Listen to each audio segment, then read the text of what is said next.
안녕하세요. 주와 말씀의 교회 말씀 묵상입니다. 오늘은 요한복음 4장 1절부터 14절까지의 말씀을 함께 묵상해 보도록 하겠습니다. 오늘 본문 말씀은 우리가 잘 아는 말씀이죠. 예수님께서 사마리아의 한 여인을 친히 찾아가 주시고 그를 구원해 주신 이야기입니다. 그리고 우리는 이 말씀을 통해서 복음의 선명한 메시지를 보게 되는데요. 그 메시지는 하나님의 구원에는 어떤 차별도 없다는 것입니다. 이 세상에서 가장 큰 죄인도 구원의 은혜에서 배제되지 않고요. 또 이 세상의 어떤 실패자나 낙오자도 하나님의 은혜에서 제외되지 않는다라는 것이죠. 일단 이 말씀의 배경은 다음과 같습니다. 예수님께서는 유대에서의 사역을 마무리하시고 유대를 떠나 갈릴리로 가시는 중이었습니다. 근데 갈릴리로 가시던 중에 유대와 갈릴리 사이에 있던 사마리아를 통과하셨던 거죠. 3절, 4절 한번 보십시오. 유대를 떠나사 다시 갈릴리로 가실새 사마리아를 통과하여야 하겠는지라. 그런데 당시 유대인들은 유대에서 갈릴리로 갈 때, 이 유대라는 것은 이스라엘의 남쪽에 있는 지역이고요. 갈릴리는 북쪽에 있는 지역입니다. 그리고 사마리아는 그 중간에 있는 지역인데, 이렇게 유대에서 갈릴리로 갈 때에 사마리아 지역을 통과하여야 했지만, 우회하는 길을 선택해서 갔습니다. 사마리아로 가고자 하질 않았던 거죠. 왜냐하면 여러분들도 아시다시피 유대인들과 사마리아인들은 원수 관계였고요. 특별히 사마리아인들은 그 과거에 그 아수르 제국이 북이스라엘을 정복했을 때 혼혈 정책을 쓰면서 이제 많은 이스라엘 백성들이 이방인들과 결혼하게 됩니다. 그리고 아이를 낳게 되고 그렇게 형성된 것이 이 사마리아인들이었던 거죠. 따라서 유대인들은 사마리아인들을 동족으로 여기지 않고 이방인으로 여겼습니다.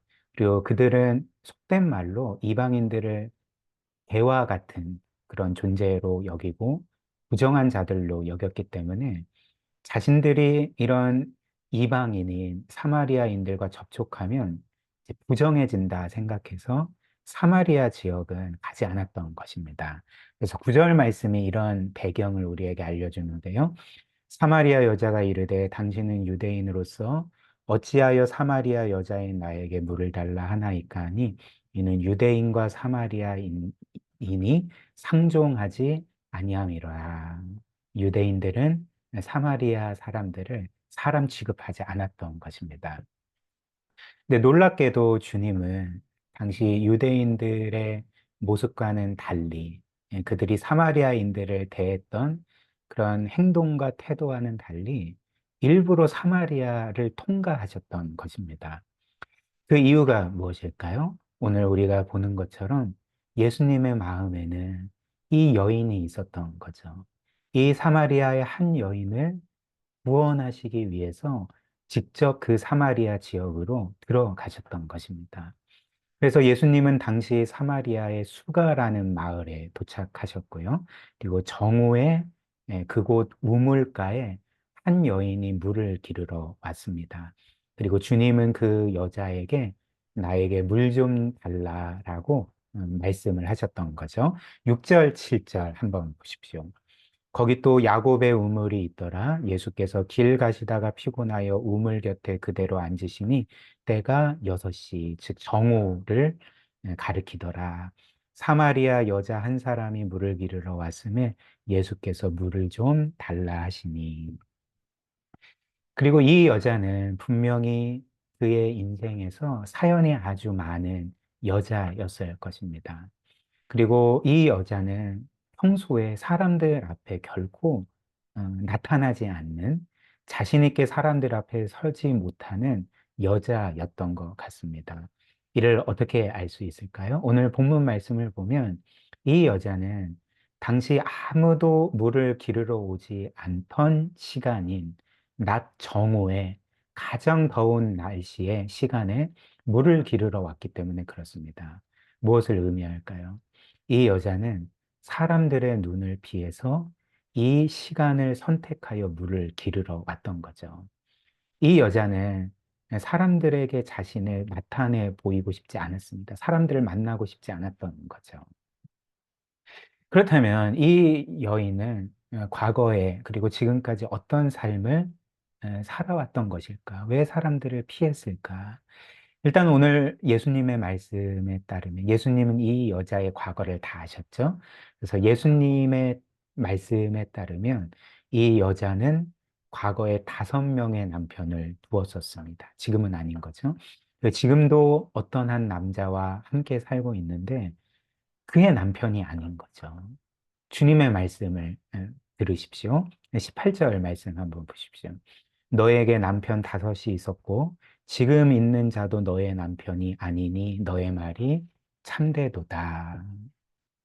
우리는 왜 이 여자가 과거에 5번이나 결혼해서 실패를 했는지, 왜 과거에 5명의 남편을 두었지만 지금은 함께 살고 있지 않은지, 그리고 지금도 어떤 한 남자와 사는데 그 남자는 그의 남편이 아닌지를 우리가 정확히 알 수는 없습니다. 예수님은 아셨지만 그 이유를 우리에게 말씀해 주고 계시지 않기 때문에 우리는 그것을 정확히 알 수는 없는 거죠.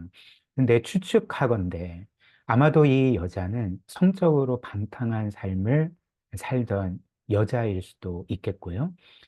그게 아니라면 그는 계속 남편에게 버림을 받았던, 자신의 남편이 죽었거나 아니면 남편에게 버림을 받았기 때문에 5번의 결혼에 실패를 했던 거죠. 이런 불쌍한 여자일 수가 있다는 것입니다. 근데 어찌 됐든 분명한 사실은 당시 이 예수님 당시의 사회에서 이 여자는 실패자요, 낙오자였다는 것입니다. 결혼해서 5번이나 실패했고, 또 특별히 지금 살고 있는 남자도 자신의 남편이 아닙니다. 모세의 율법에 따르면 간음에 해당되는 그런 방탕한 삶을 살던 여자였다는 거죠. 그러니까 사람들이 손가락질하고 정죄하던 여자였다는 것입니다. 그러나 예수님은 어떤 일을 행하셨습니까? 예수님은 바로 이 여자를 만나시기 위해서 다른 유대인들처럼 그렇게 유대에서 갈릴리로 갈 때 사마리아를 우회해서 가실 수도 있었지만 사마리아에 들어오셔서 이 여자를 친히 만나셨던 거죠. 그리고 예수님은 이 여자에게 약속하십니다. 내가 너에게 영원히 목마르지 않은 생수, 그리고 영생하도록 솟아나는 샘물을 주리라.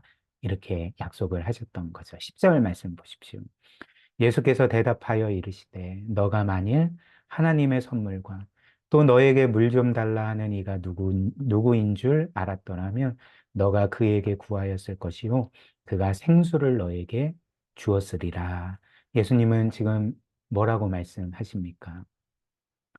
여인아, 내가 누구인지 안다면, 그리고 내가 너에게 행할 일이 어떤 것인지 안다면, 너는 나에게 도리어 생수를 달라 했을 거다. 그리고 그 생수는, 내가 너에게 주는 생수는 하나님의 선물이다. 여기에서 하나님의 선물은 뭘 의미하겠습니까? 하나님께서 죄인인 우리에게 값없이 은혜로 주시는 구원을 의미하는 거죠. 즉, 예수께서는 이 여인에게 내가 너에게 하나님의 선물, 너가 값없이 은혜로 받을 수 있는 구원을 주기 위해서 너를 찾아왔다. 이렇게 말씀을 하신 거죠. 그리고 예수님께서 그에게 주신다 하는 이 하나님의 선물 구원은 이제 또 다르게 표현이 되는 거죠. 13절, 14절 보십시오. 예수께서 대답하여 이르시되 이 물을 마시는 자마다 다시 목마르려니와 내가 주는 물을 마시는 자는 영원히 목마르지 아니하리니 내가 주는 물은 그 속에서 영생하도록 솟아나는 샘물이 되리라. 예수님은 지금 그 여자에게 또 우리 모두에게 주시겠다고 약속하신 그 하나님의 선물인 구원을 이제 또 다르게 표현을 하시는 거죠. 그 구원을 영원히 목마르지 아니하는 샘물, 그리고 영생하도록 솟아나는 샘물로 그렇게 말씀을 하셨습니다.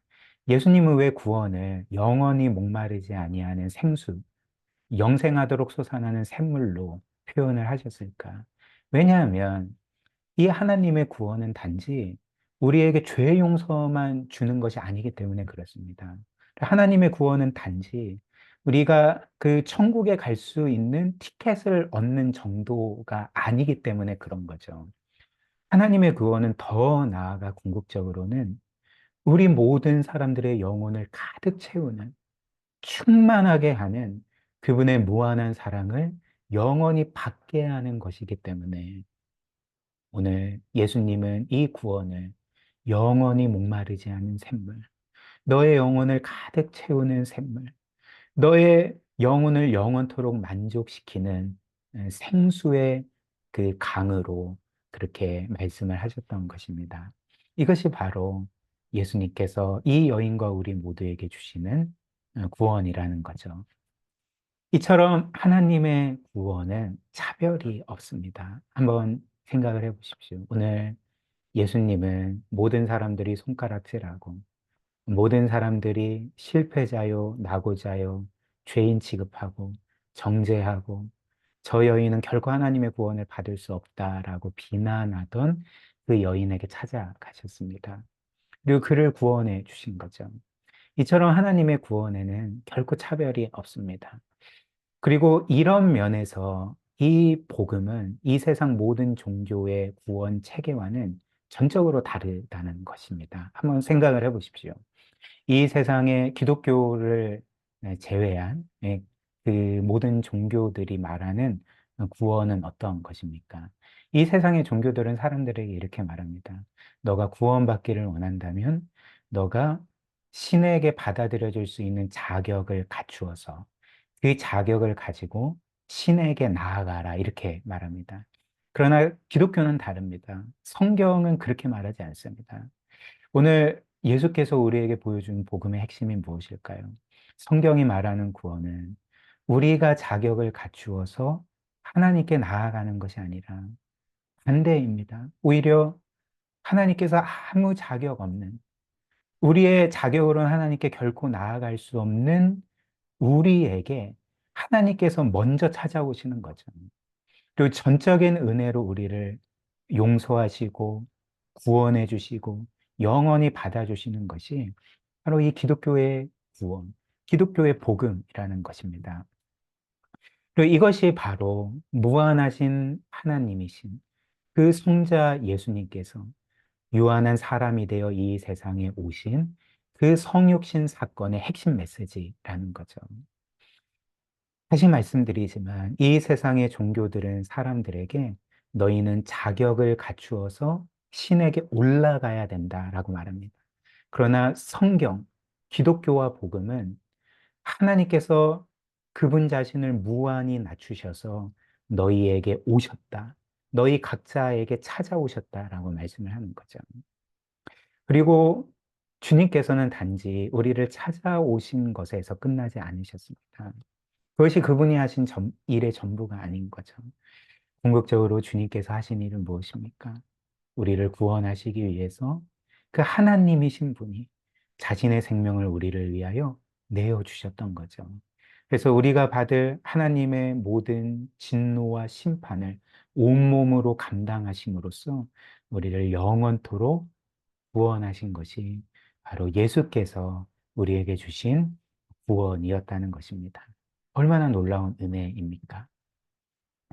사랑하는 여러분, 이는 사마리아 여인에게만 적용되는 것이 아니라, 그리고 단지 어떤 보편 다수에게 적용되는 사실일 뿐만 아니라, 우리 개개인에게도 똑같이 적용되는 사실입니다. 즉, 주님께서는 우리 모두를 위해서 이 세상에 오셨지만, 동시에 주님은 나를 위해 오신 거죠. 그리고 나의 인생에 직접 찾아오신 거죠. 그리고 나를 위해, 우리를 위해 죽으셨을 뿐만 아니라 바로 나를 위해 죽으셨다는 것을 우리가 기억해야 한다는 것입니다.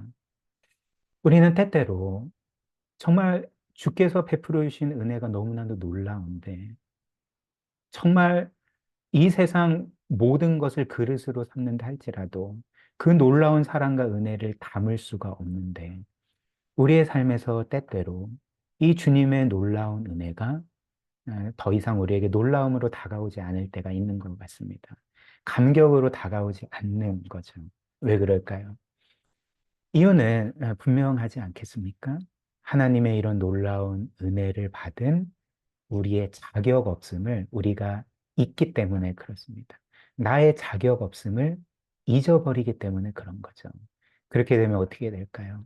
어느새 내가 과거에 감격하며 받았던 은혜가 나에게 당연한 것으로 생각된다는 것입니다. 그냥 보통의 일반적인 것으로 생각이 된다는 거죠. 그러나 하나님께서 우리에게 베푸신 놀라운 사랑과 은혜, 즉 성부께서 우리를 위하여 그 아들을 내어주시고 그 아들께서는 우리를 위해 그분의 생명과 모든 것을 내어주신 것은 우리에게 결코 당연한 것이 아닙니다. 우리에게 이것은 어떤 자격이 있어서 합당하게 받은 것이 아니라는 거죠. 결코 당연한 것이 아닙니다. 우리는 실로 우주보다도 더 크고 놀라운 사랑과 은혜를 받았고요. 주님의 그 희생으로 생명값으로 구원을 받은 것입니다. 이것을 늘 기억하면서 이후에 살펴보겠지만 사마리아 여인이 경험했던 그 구원의 기쁨과 감격으로 순종하는 삶을 살았으면 좋겠습니다. 우리 이렇게 기도할까요? 방금 제가 말씀드린 대로 이 주님께서 사마리아 여자를 찾아가신 이야기는 우리 각자의 인생 이야기입니다. 이것을 기억하면서 구원의 깊은 감사함과 기쁨으로써 우리를 구속하신 그 주님을 위해서 살아가도록 그런 은혜를 달라고 우리 함께 기도하도록 하겠습니다.